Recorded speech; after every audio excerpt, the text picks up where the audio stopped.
انتهائی محترم مسلمانانو ورونو یقینا دې دنیا ته مونږ او تاسو د ډېر مختصر وخت لپاره راغلي یو دلته محترم څوک چې راغلي دي د هغه لپاره همیشه اوسېدل نشته دی د رب ذوالجلال دغه اټل محکم قانون دی کل نفس ذائقة الموت دې دنیا ته چې چار راتګ شوی دی تشکیل شوی دی دغه لپاره محترمو د دلته نه تګ یقیني دی تاسو کو وګورئ د الله رب ذوالجلال دغه قانون او عادت هم دغسې روان دی او دا به تر قیامته پورې وي انبیا علیهم الصلوات و تسلیمات دنیا ته راغلي دي هغوی د دلته نه تللي دي صحابه کرام رضی الله عنهم اجمعین دلته راغلي دي هغوی د دلته نه تللي دي بیا مونږ او تاسو که وګورو محترمو زمونږ او ستاسو نیکونه وو بیا د هغوی نیکونه وو هغوی هم دلته راغلي وو او دلته نه تللي دي مونږ تاسو هم راغلي یو یقین وکړه آینده 100 کاله پس به زمونږ او ستاسو پته هم نه لګېږي چې مونږ یو څوک به هم یادوي هم نه قبرونه به هم ختم شي قبرونه به هم وران شي بیا به څوک دا ذکر هم نه کوي چې مونږ هم یو څوک وو او دنیا ته راغلي وو دلته هم ژوند او زندګي تېره کړې وو دې وجې نه رسول الله صلی الله علیه وسلم فرمایي الکیس من دان نفسه وعمل لما بعد الموت هوښیار سړی هغه دی چې دې خپل ځان وپېژاندو په دې باندې ځان پوه کړو زه دلته د څه دپاره راغلی دې دنیا ته زما د راتګ مقصد څه دی دلته زما د اوسېدو د ژوند تېرولو مقصد څه دی زه رب ذوالجلال له څه دپاره رالیږلی والعاجز من اتبع نفسه هواها وتمنى على الله رسول الله صلی الله علیه وسلم فرمایي کمزور سړی ناپوه سړی د هغه دی چې د نفس او د خواهشاتو اتباع وکړله ژوند او زندگی د الله او د رسول په نافرمانی کې تیر کړله د دین اسلام نه په بغاوت کې تیر کړله وتمنى على الله به پر رب ذوالجلال باندې لوی لوی امیدونه ورزوګانی وترل چې رب مې هم دغه سي معاف کړي او دا یقیني خبره ده محترم دنیا ته ژوند ته تاسو سوچو کې دا ډېر مختصر ژوند دی ډېر عارضي ژوند دی هر سړی چې دلته موږ ناست یو تاسو وګورئ د چا 13 کاله ژوند دی د چا 20 کاله دی د چا 50 کاله دی د تیر ژوند او زندگی ته کله سړی سوچ کوي که نه دا یو خوب غوندې کې و ژوند ختم شو همدغسې به د مرګ د ساعتونه هم راورسېږي بیا به مونږ ته د دنیا دغه ټول ژوند چې 50 کال هم تېر کړی 60 کال هم تېر کړی دا به خوب غوندې کې مونږ ته ښکاره شي او ختم بشي او قرآن مجید کې الله رب ذوالجلال دا مضمون ذکر کوي هم ځای په ځای کأنهم یوم یرونها لم یلبسوا الا عشیة او ضحاها دا د آخرت ورځ چې سړی وګوري د هغسې مناظر وګوري د هغسې د حالات وګوري کأنهم گویا کې دیو یوم په دغه ورځ یرونها چې دا د قیامت ورځ وګوري دیو به څه ګمان کې لم یلبسوا الا عشیة او ضحاها مونږ دنیا کې ژوند نو تېر کړی مګر یو سبا یا یو بیګام تېر کړی دا د دنیا ژوند او زندگی به د انسان ته یو سبا یا یو بیګا ښکاره شي ځکه د هغسې ژوند محترمو د هغې دپاره ابتدا شته دی انتها نشته دی شروع او آغاز شته دی د هغې دپاره ختمېدل نشته دی امام غزالی رحم الله مثال ورکوي وی دا د ځمکې او اسمان دا منځ چې دی د وړو د غنمو د دانو نه ډکې کړی شي 1000 کاله بس یو کارغه راځي یوه دانه اوچتوي یو وخت به هغه هم راشي چې دا دانې به ختمې شي لیکن د آخرت ژوند او زندګي هغه نه ختمېږي او د کومو خلکو چې تشکیل جهنم ته وشي الله دې موږ وساتي دغه خلک به التم د ونادو یا مالک لیقضي علینا ربک قال انکم ماکثون هغوی ته به اخره کې فریاد شروع کړي چې تاسو رب ته ووایئ چې په موږ مرګ راولي دا قصه ختمه شي هغوی به ورته انکم ماکثون تاسو به اوس همیشه دلته اوسېږئ مرګ نشته دی مرګ ته به مرګ راشي قصه به ختمه شي محترم بیا موږ او تاسو ته سوچ پکار دی محترم چې موږ دلته څه دپاره راغلي یو دا زمونږ ژوند او زندگی د دلته د څه دپاره ده هسې نه مونږ د دغه 2 ورځو ژوند دپاره خپل دومره لوی آخرت تباه نه کړو هلته بیا محترمو صرف افسوس کېدی شي دنیا ته راوپسې نه وي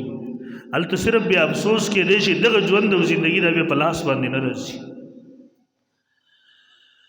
دا په خبرو باندې موږ او تاسو تېرېږو، دا موږ تاسو ته یو سبق راکوي، موږ تاسو ته یو یاد راکوي. موږ هم د تاسو غونته کې ځوانانو کله د مخ په شا په ځمکه د پاسه ګرځېدو، دا هم کله سوچ کې نه و راغلی چې یو ځل به موږ هم مرګ راشي او د ځمکې د لاندې ته به راشو. عمر بن عبدالعزیز رحم الله ډېر لوی سړی تېر شوی دی، د نیمې دنیا نه په زیات باندې دی بادشاه او حکمرانو، او دی یو داسې حکمرانو چې د ځنګل ځناورو باندې هم د حکمراني او بادشاهت. دی چې کله وفات شو، یو دوه کسه را روان دي په باډر باندې د ځنګل په خوا باندې، یو زمری ولګېدو، یو پردی بیزه ماته کړله. دا یو کس وایي انا لله و انا الیه راجعون. هغه ورته ولې څه وشول؟ دی ورته معلومیږي امیر المؤمنین وفات شو. ورته تا ته څه پته ولګېده؟ دی ورته کله چې امیر المؤمنین ژوندی و په ځنګل کې یو زمري او شرمخدار جرأت نشو کولی چې پردی بیزه ماته کي، پردی ګډه ماته کي. نن یو شرمخ او زمری پردی ګډه ماتوي، دې مطلب دا دی چې امیر المؤمنین وفات شوی دی. معلومات یې وکړل مخکې چې راغی واقعي په دغه ورځ امیر المؤمنین وفات شوی. کله چې وفات کېږي وصیت یې کړی به ټوله دنیا وکتله. څه نور بادشاهان ده لیدلي وو چې د هغوی مخونه د قبلې نه اړولی شوي وو، نو ده بیا وصیت کړی ویل زما مخ به وګورئ چېرته قبلې نه نه یې اړولی شوی. دا خو ډېر نیک سړی و، عادل حکمران و. بیا ټوله دنیا دا تماشه وکړله کله چې دفن کوو د اسمان نه دغسې یو چټۍ را روانه ده او په دا چټۍ باندې لیکلي براءة من الله، د الله رب ذوالجلال د طرف نه براءت دی، خلاصې دی عمر بن عبدالعزیز ته من نار جهنم ور جهنم د اور. او دا روخه راله دغسې په دا سینه او په دا کفن په دا منځ کې ورغله. دا غټ لوی سړی و، یو ځل جنازه باندې روان دی، دغسې یو ځای کې کېناستو. امیر المؤمنین دی، د نیمې دنیا نه په زیات باندې حکمران دی، بادشاه دی. خلک ورته راجمع شو. امیر المؤمنین ولې دی یو ډېر پر اثر، شیخ الحدیث صاحب رحمه الله نقل کړی دی، یو ډېر مؤثر پر اثر واعظ کې غزي کې دی شروع شو. وایو انسانه ته څومره کلک زړی، دا ستا زړه څومره کلک دی، دا د روزانه په بنیاد باندې ته ګورې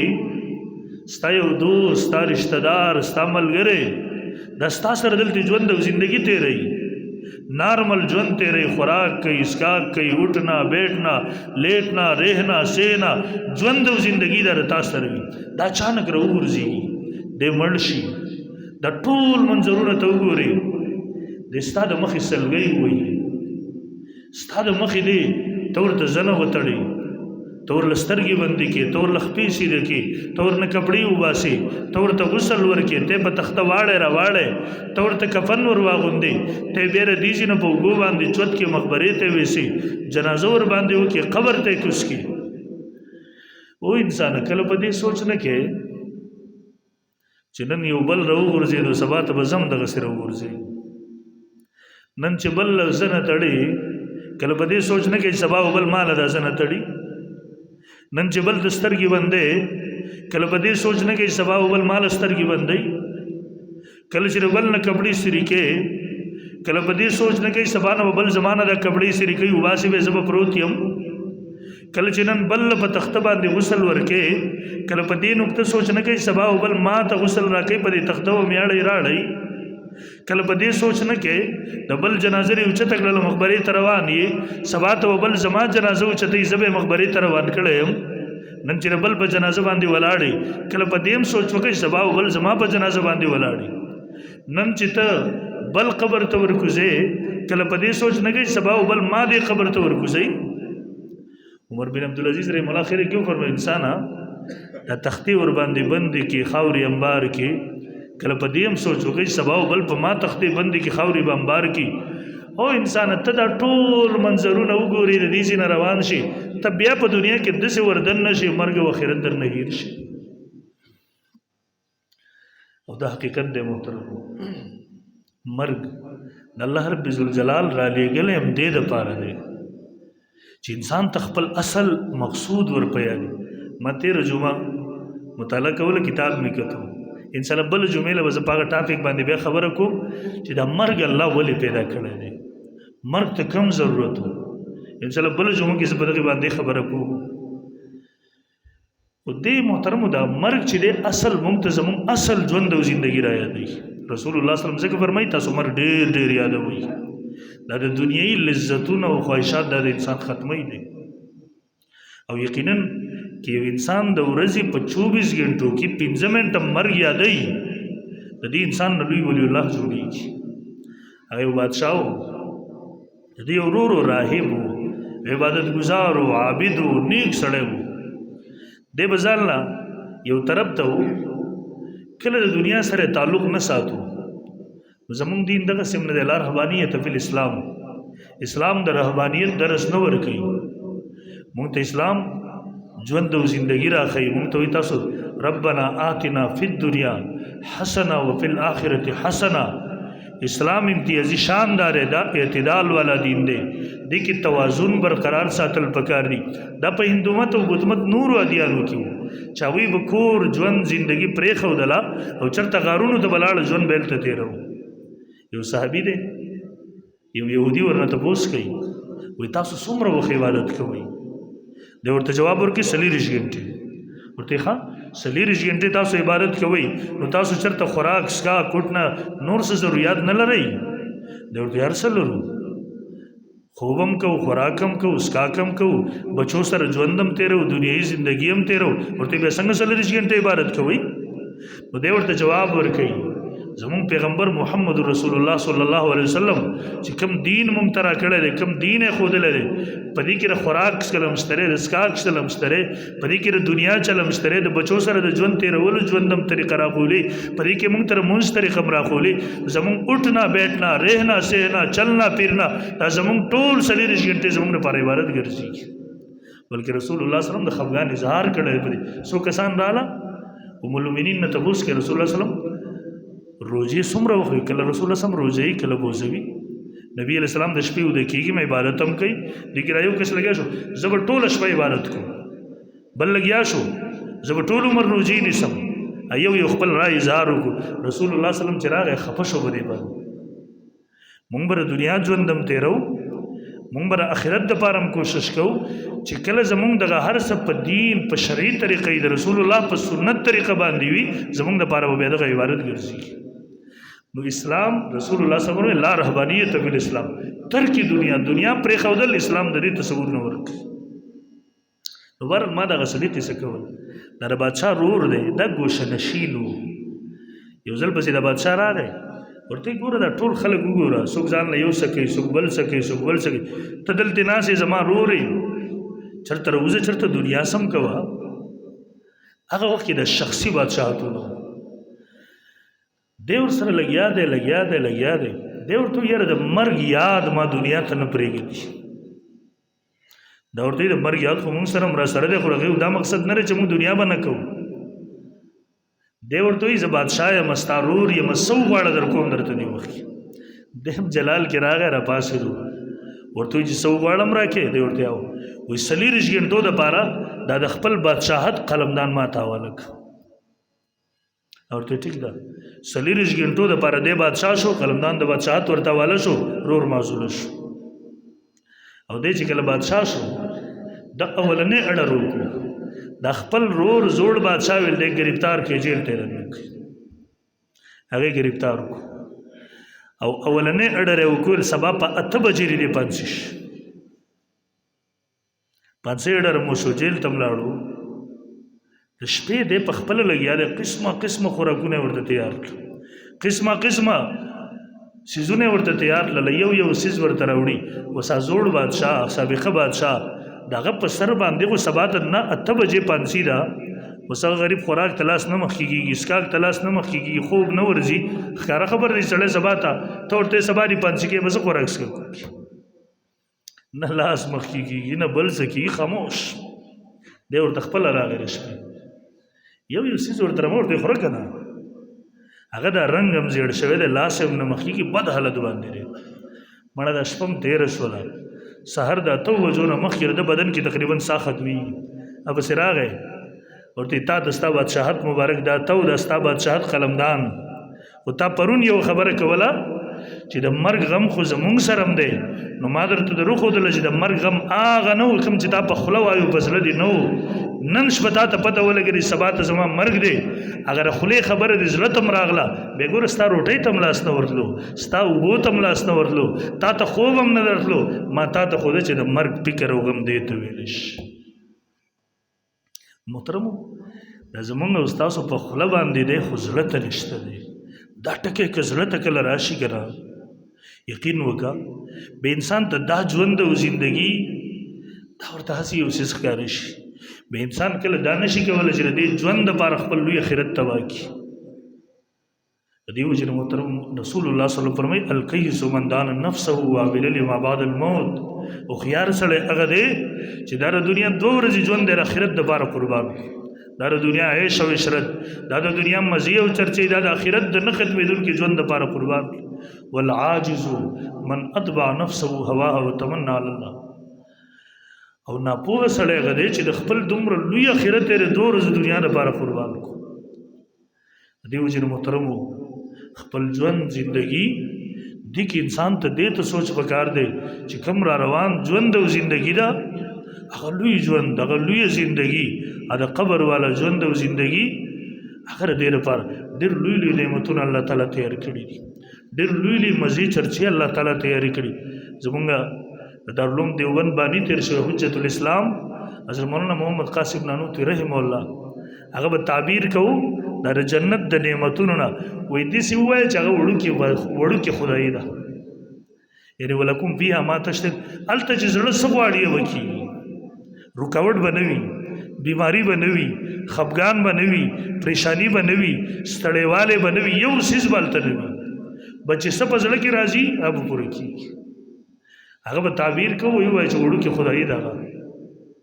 خو دا الله د محترمو چې دې دنیا کې انسان هغې ته اسباب برابر کړي دې دنیا کې انسان هغې ته ځان وکړي دې دنیا کې هغه تکالیف د آخرت دپاره انسان برداشت کړي دې دنیا کې هغه د دنیا لذتونه انسان قربان کړي بیا هغه بادشاهت ورته الله تعالی ورکوي محترم دې وجې نه الله رب ذوالجلال مرګ پیدا کړی دی مرګ څه دپاره انشاءالله زه به بیا خبره کوم خو دومره ده علما لیکي مرګ الله د دې وجې نه پیدا کړی دی تاسو ګورئ دا کومې نیکۍ چې دی حدیث کې راځي سبحان الله الحمدلله په دې یو سبحان الله ویلو سره دومره اجر د ځمکه اسمان د ټول ډک شي نو چې یو سړي سره څومره نیکۍ دنیا کې به هغې اجر کوم ځای میلاویږي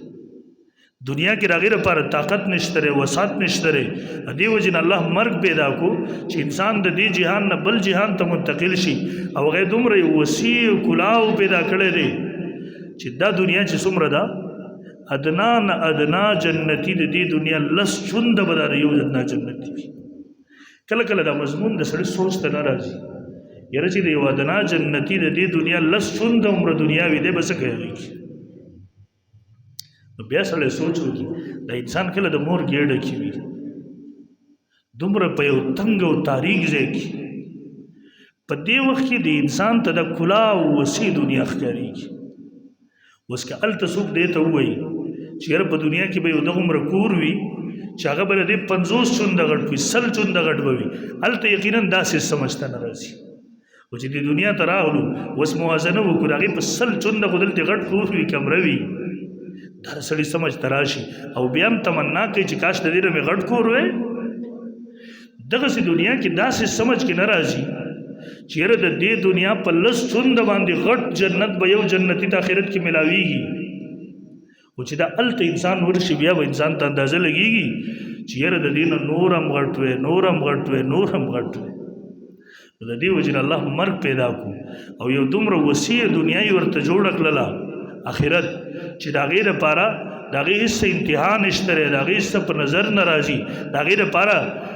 اخري حدود لري مقرر نو د دې ثوابونو او د دې اجرونو بدلې هلته میلاوېدی شي دلته نه شي میلاوېدی د هغې دپاره مرګ ضروري و چې په مرګ سره آخرت ته لاړ شي د دې وجې نه رسول الله صلی الله فرمایي تحفة المؤمن الموت دا مرګ د مؤمن دپاره ګفت دی ډالۍ ده تحفه ده څنګه چې موږ ډالۍ ته خوشحالېږو مؤمن د ځان دپاره مرګ ګفت او تحفه ګڼي خوشحالي ورته کوي عائشہ رضی الله تعالی فرمایي رسول الله صلی الله علیه وسلم حدیث دی څوک چې د الله ملاقات خوښي الله د ملاقات خوښي ومن کرها او یو څوک چې د الله ملاقات نه خوښي الله هم د ملاقات نه خوښي ومولمین او تبوس کې د الله رسوله دا ښکاره خبره د ملاقات د الله په مرګ سره کېږي دا خو طبیعي خبره ده څوک نه خوښوي رسول الله صلی الله علیه وسلم عایشې ویل کله چې د مرګ ساعتونه راشي الله تعالی دې بنده ته د آخرت مقامات وروښي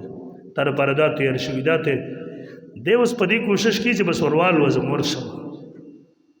ځکه رب ذوالجلال په خپله باندې استقبال کوي انتظامات یې ورته کړي نو بیا هر سړی مؤمن دا خوښوي چې زه اوس ورشم د خپل ځای د دې وجې نه محترمو ژوند او زندګي دا دغسې تېرول پکار دي چې هر انسان د ځان سره محاسبه وکړي روزانه ما نن ژوند کې نن ورځ کې رب خوشحاله څومره کو خفه مې څومره کو